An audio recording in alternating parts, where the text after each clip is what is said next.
예, 오늘 주신 하나님 말씀은 출애굽기 25장입니다. 출애굽기 25장 1절에서 9절이 되겠습니다. 함께 봉독하시면서 하나님의 음성으로 다 같이 받으시겠습니다. 여호와께서 모세에게 말씀하시되 이스라엘 자손에게 명령하여 내게 예물을 가져오라 하고 기쁜 마음으로 매이는 자가 내게 바치는 모든 것을 너희는 너희가 그들에게서 받을 예물을 이르니 금과 은과 청색, 자색, 홍색 실과 하늘 배실과 염소털과 붉은 물을 이런 땅에 가져가 이달의 가죽과 조각목과 금과 가죽에 드는 향료와 양을 향로가 포만오며 내복과 뼈에 물릴 모색이라. 내가 그들 중에 성소를 그들이 나를 칠 때 물은 내가 내게 보이는 모양대로 장막을 짓고 기구들도 그 모양을 따라 지으리라. 아멘. 한 주간 잘 지내셨어요? 아멘. 새로운 한 주 오늘 주신 하나님의 말씀은 하나님의 임재와 통치로 믿으시고 그 말씀과 덕으로 승리하시기를 하나님께 영광 돌리시기를 주의 이름으로 축복을 드립니다. 오늘 제목을 성소 나를 위하여 만들라 이렇게 정했고요. 먼저 저 자신에게 그리고 여러분에게 질문을 드리겠습니다. 마음으로 대답하시기 바랍니다. 나는 성소가 있는가? 나는 성소가 있는가? 우리 각자에게 질문해 보시고 대답해 보셨으면 좋겠습니다.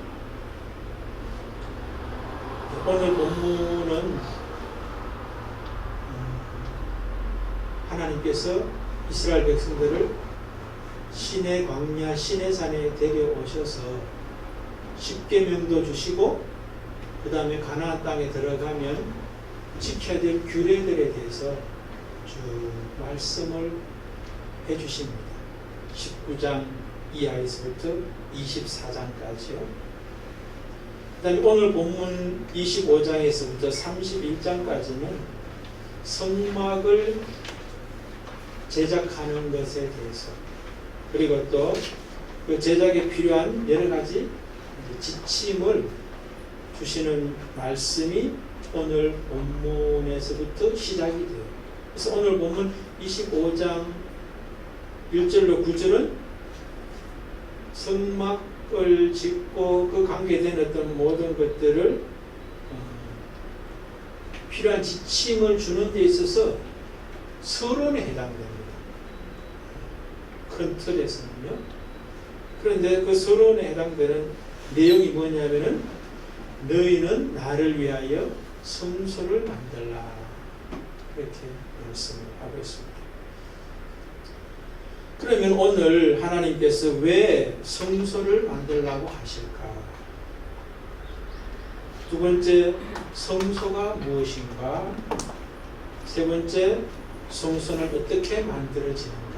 그런 세 가지 질문을 오늘 말씀 속에 던지고 또 그 말씀 속에서 답을 찾음으로 성소 나를 위해서 만들라고 하신 그 이유와 목적을 우리 명확하게 깨닫고 또 뿐만 아니라 그 복을 우리가 누리고 전할 수 있는 성도와 공동체 되시기를 주의 이름으로 축복을 드립니다. 자, 첫 번째, 왜 성소를 만들라 하시나?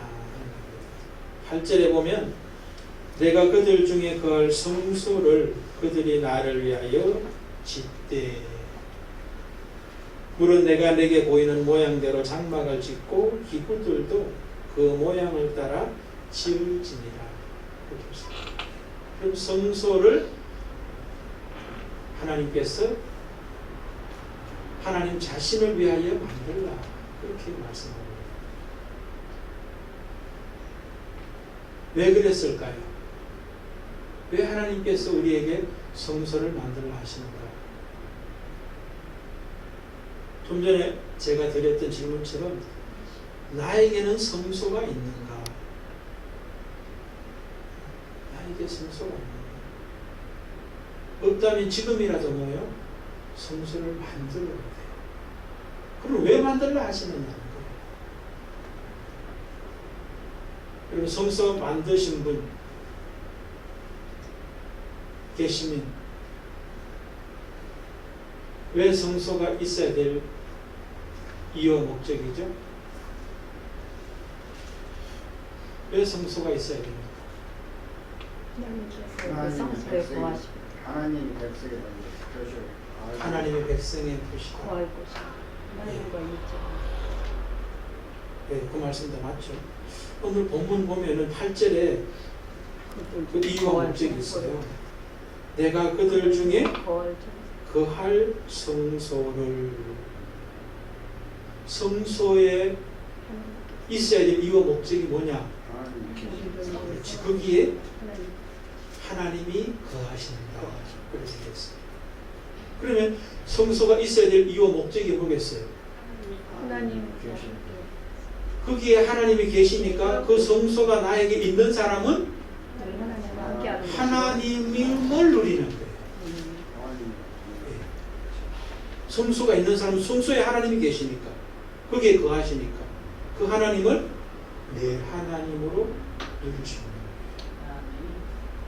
성소가 없는 사람은 하나님을 누리지 못한다. 이래 됩니다. 성소를 왜 하나님이 만들려고 그러시나?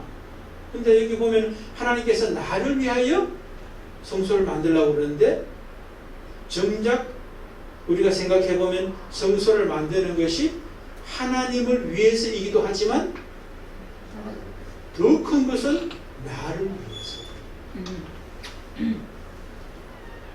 아멘 되십니까? 아멘. 그래요. 성소는 하나님을 위해서가 아니에요. 물론 하나님을 위해서지만 그 하나님이 나를 위해서 만들라고 하신다.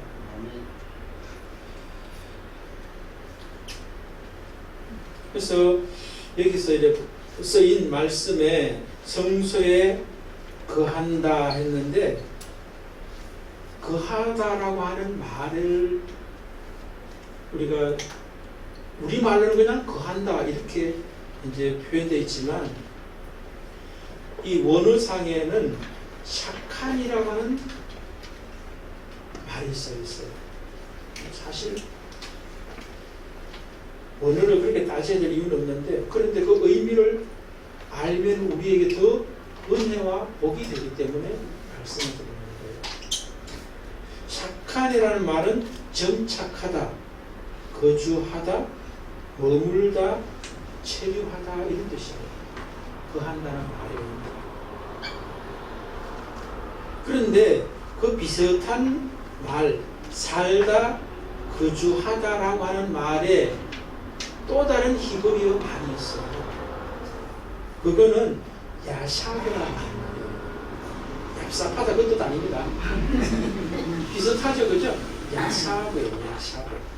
그런데 그 말도 살다, 거주하다라고 한 뜻인데 오늘 본문에서는 야샤브가 쓰인 것이 아니라 샤칸이 쓰여 있어요. 그럼 차이가 뭐냐 이렇게 물을 수 있잖아요.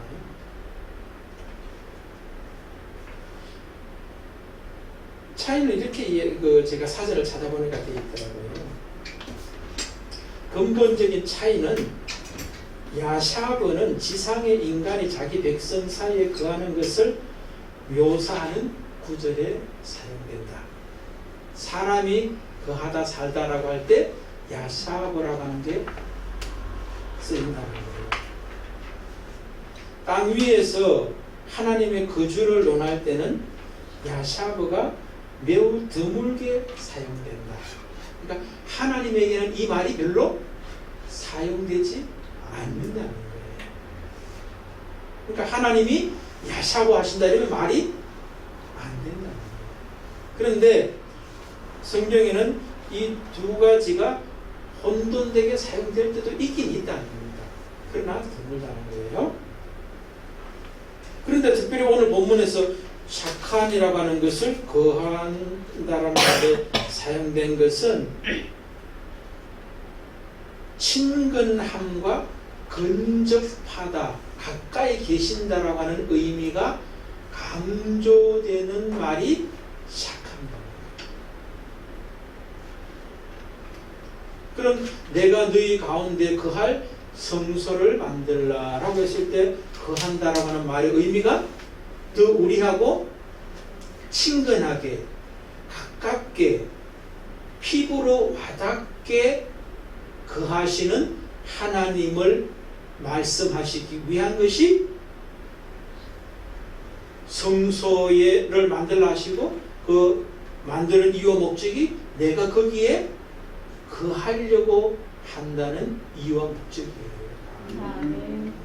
근데 우리는 하나님에 대해서 생각하면 근엄하고 위엄하고 초월적 하나님으로만 자꾸 생각하거든요. 우리가 기도할 때도 한 예를 들면은 막 주여 아까 그래 한명의 집사 주여 크게 하고 외치라 그러던데 뭐 그걸 두고 한 소리는 아니에요. 제가 하나님은 뭐예요? 소리 질러야 될 저 위에 계신 분이 아니에요.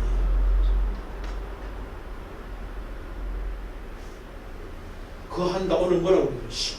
그 착한 나의 가장 가까이에 친근하게 근접하게 계신 분이 하나님이 우리와 함께 거하시는 모습이라는 거예요.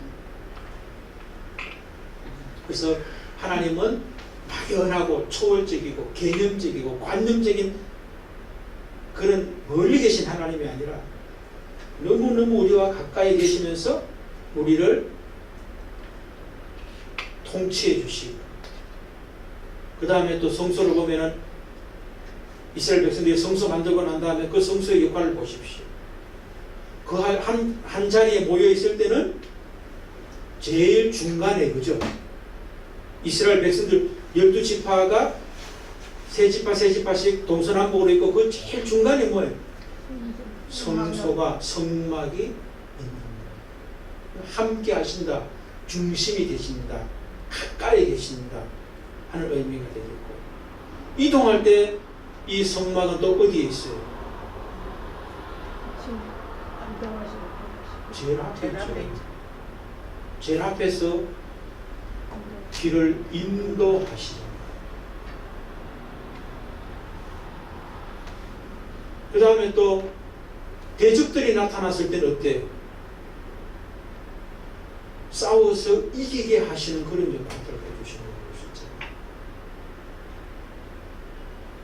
물이 없는 사막을 지나갈 때는 거기서 어떻게 해요? 또 모세를 통하여 물이 나게 하시는 그 일들을 행하시는 것이 하나님이 행하시는 일들이잖아요.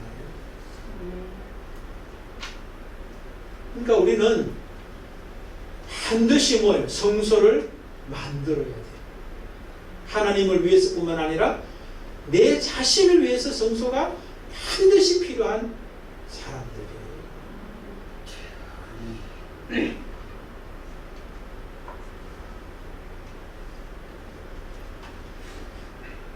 저는 이 성소를 만들어야 된다. 왜 만들라 하시냐 하는 그 생각을 하니까 떠올랐던 예화가 하나 있어요. 성경의 이야기가. 마태복음 18장에 보면은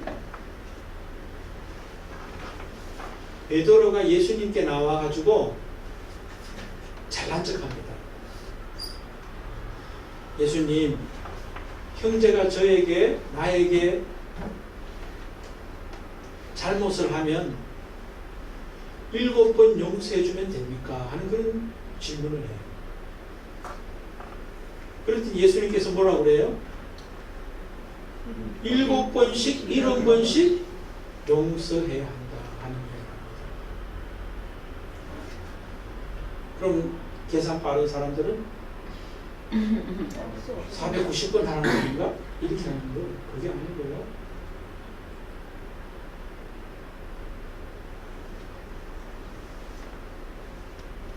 그 말씀을 하시면 7번씩 7번씩 7번씩 70번 용서하라고 하시면서 바로 예수님이 하신 말씀이 있는데 천국은 이렇게 이야기합니다. 그러면서 1만 달란트 빚진 자가 왕에게 탕감을 받는 이야기.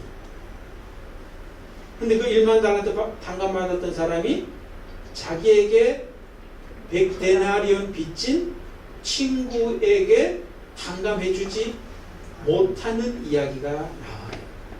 그러면서 이제 그 소식을 들었던 주인이 탕감했던 것 무효라고 말하면서 1만 달란트 빚진 자를 옥에다 가둬버려요. 그 이야기를 왜 하겠어요, 여러분요? 그 용서의 이야기를 베드로는 잘난 척하고 7번 용서하면 됩니까? 라고 했지만 용서를 하지 못하면 어떻게 된다는 이야기를 예수께서 지금 베드로에게 하는 거예요. 용서하지 않으면 네가 천국을 못 산다는 얘기예요. 그래서 예수님께서 천국은 하면서 그 이야기를 하는 거예요. 그러니까 여러분 그렇죠, 그죠?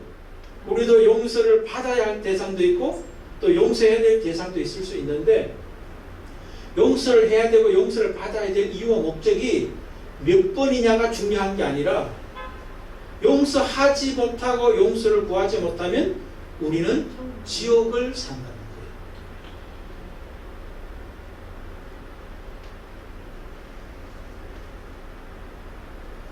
그런데 여러분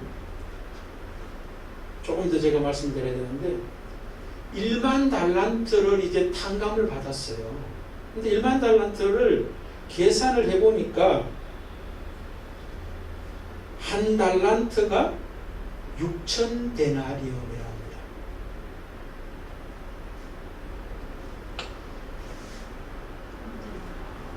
그럼 6천 데나리온에다가 1만을 더해야지 이제 1만 달란트가 되는 거죠.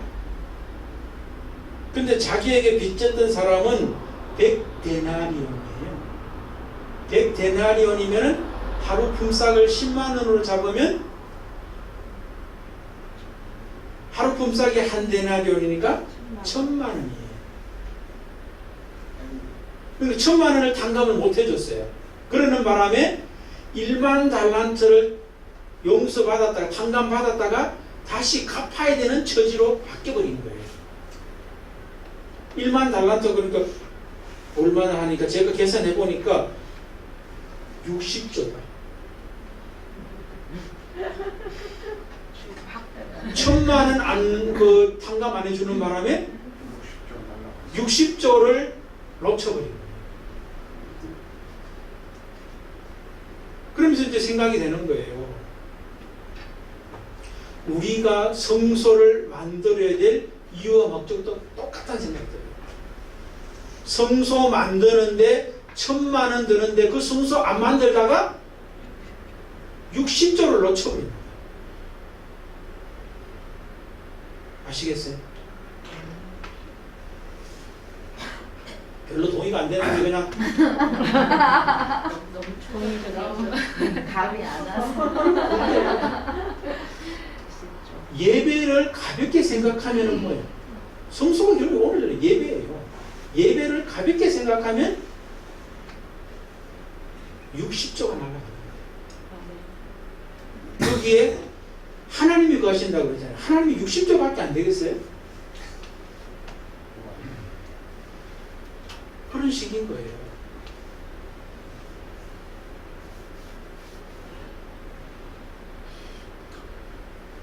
여러분과 저에게 매 순간순간 성소가 있으시기를 주의 이름으로 축복합니다. 아멘. 그럼 성소가 뭐냐?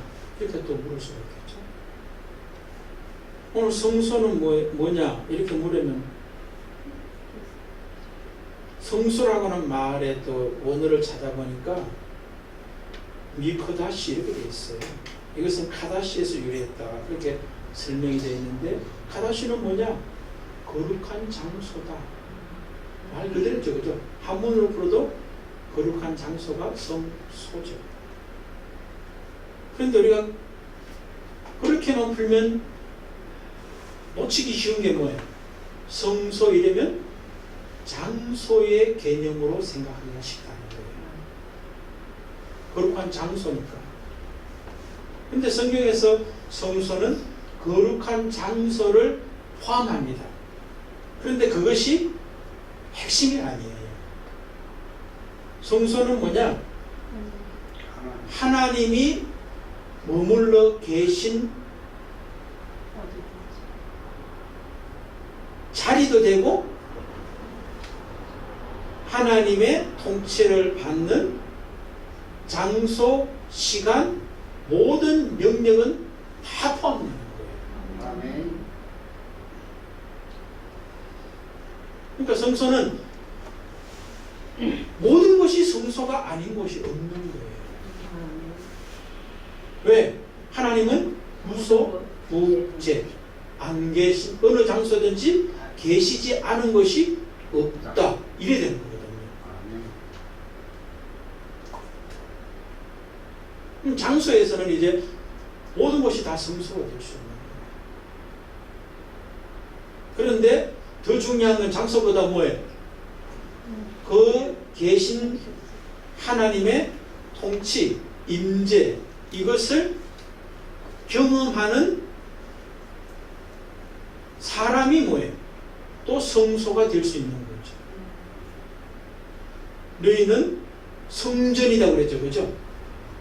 우리 속에 뭐예요? 하나님이신 성령이 우리 속에 거하시니까 우리가 성전이라고 말씀하는 거예요. 그러니까 성소는 장소적 개념도 포함하고 시간의 개념도 포함하죠. 어디서든지 다 성소가 될 수 있는 거죠.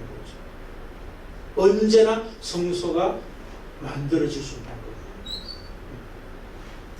하나님의 통치, 임재만 인정하면 모든 장소, 모든 시간, 모든 영역을 총괄해서 성소가 될 수 있다.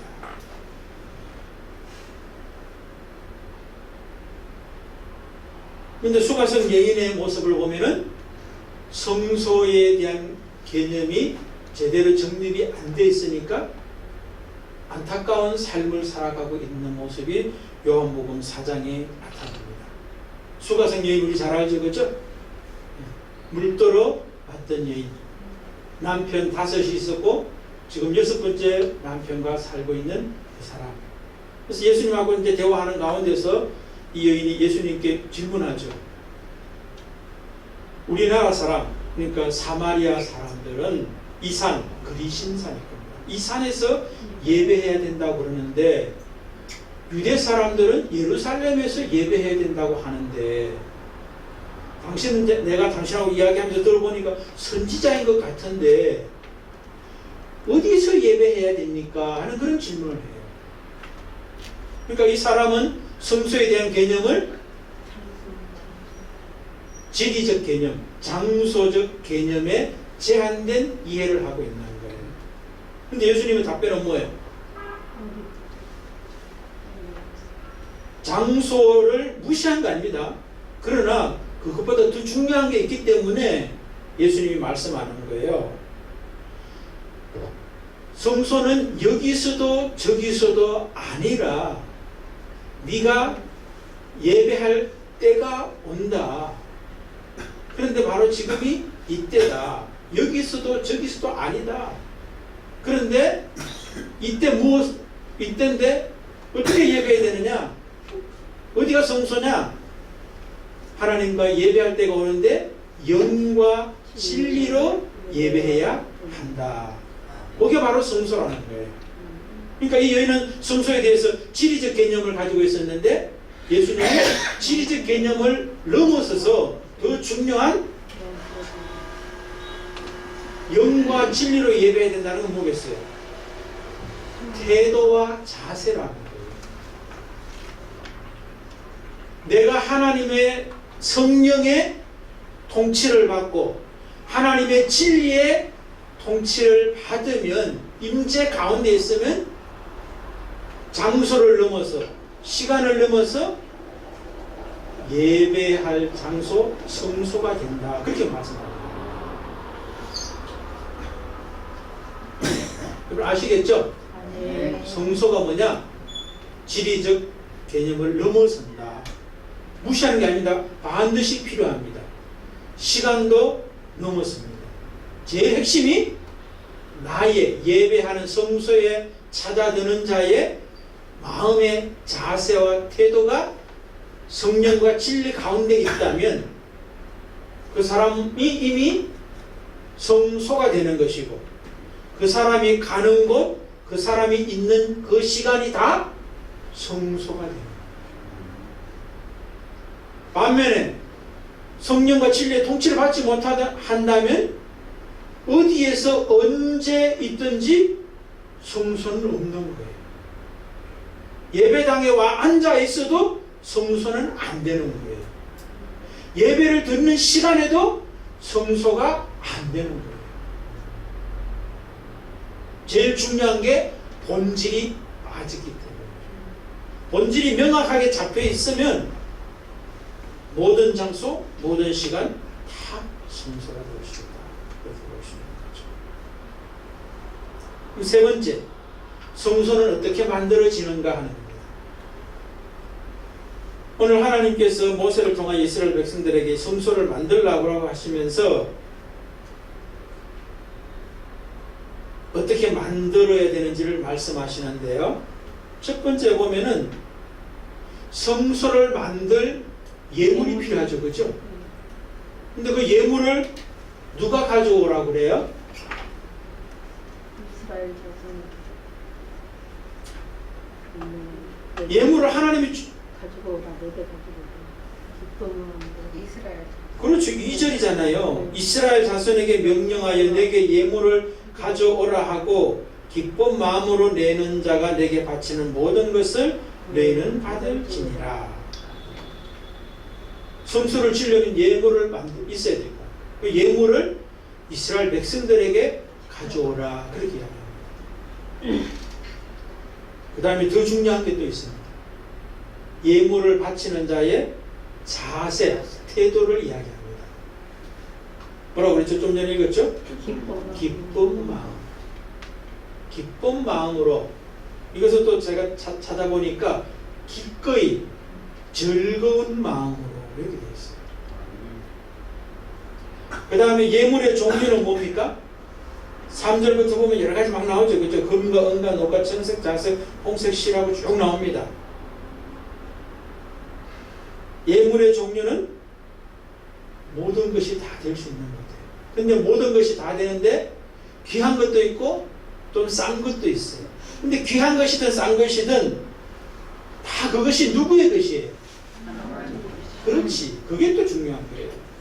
지금 이스라엘 백성들 자기들이 가지고 있는 것을 내는 것 같은데 가지고 있는 것 자체가 이미 또 뭐예요?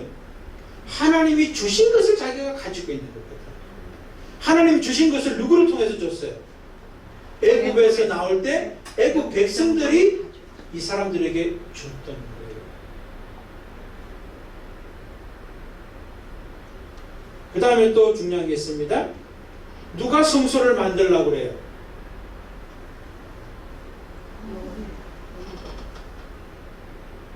팔 8절에 보면 내가 그들 중에 구할 성소를 그들이 나를 위하여 짓되 이스라엘 백성들이 성소를 만들어야 돼요. 그 다음에 성소의 모양은 내 마음대로 짓는 게 아니에요. 만드는 게 아니에요. 9절에 보면은 물은 내가 내게 보이는 모양대로 장막을 짓고 기구들도 그 모양을 따라 지을지니라. 자, 그럼 정리하면 이렇게 되는 거예요. 성소는 어떻게 만들어지는가? 이스라엘 백성들이 기쁜 마음으로 하나님께서 주신 선물을 가지고 그가 보여주신 모양대로 만드는 것이 성소예요.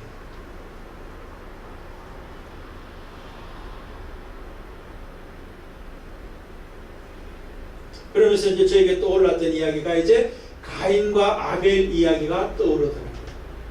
어떻게 성소는 만들어지는가? 가인 같은 사람은 성소를 만들 수 없어요. 아니 만들었는데 성소라고 받아들여지지 않아요. 반면에 아벨은 성소를 만들었고 그 성소가 받아들여지죠. 그것이 예배로 나타나는 거죠. 하나님이 받지 않는 가인의 예배, 하나님이 받으시는 아벨의 예배가 창세기 4장에 나타납니다. 그럼 이 두 사람의 차이가 무엇인가? 이것을 우리가 생각해 볼 필요가 있어요. 여러 가지 여러 번 또 제가 말씀을 드렸지만 오늘은 이 두 사람의 이름을 가지고 한번 설명을 드려볼게요. 가인의 이름의 뜻은 소유, 얻음이라고 하는 의미를 가지고 있는 게 가인이에요.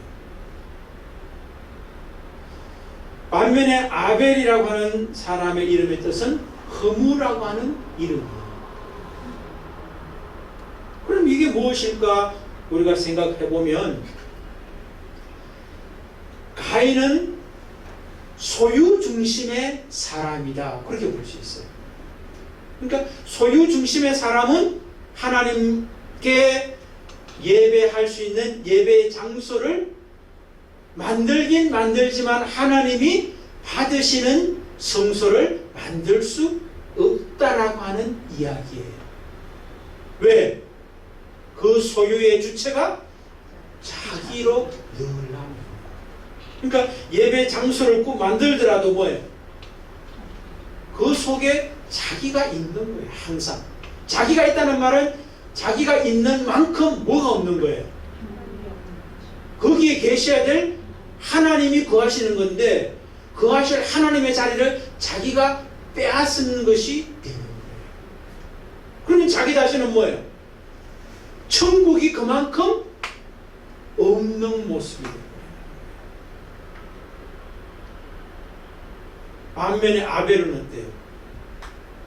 이 세상의 모든 것을 다 뭐예요? 허무한 거예요. 무엇이 없으면? 하나님이 거하심이 없으면 모든 것이 허무라고 하는 거예요. 그것을 아는 자만이 뭐예요? 성소를 만든 자입니다.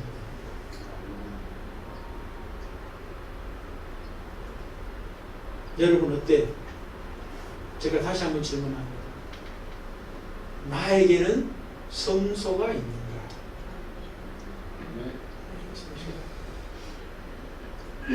축복드립니다. 여러분에게 참 성소가 있으셔서 그 성소를 만들라고 하신 하나님의 거하심이 있으므로 하나님의 통치 가운데서 때로는 임재와 함께 하심, 때로는 인도를 받음, 때로는 대적과의 싸움에서 승리를, 때로는 메마른 인생에서 생수를 마시는 그 인생을 살고 싶다면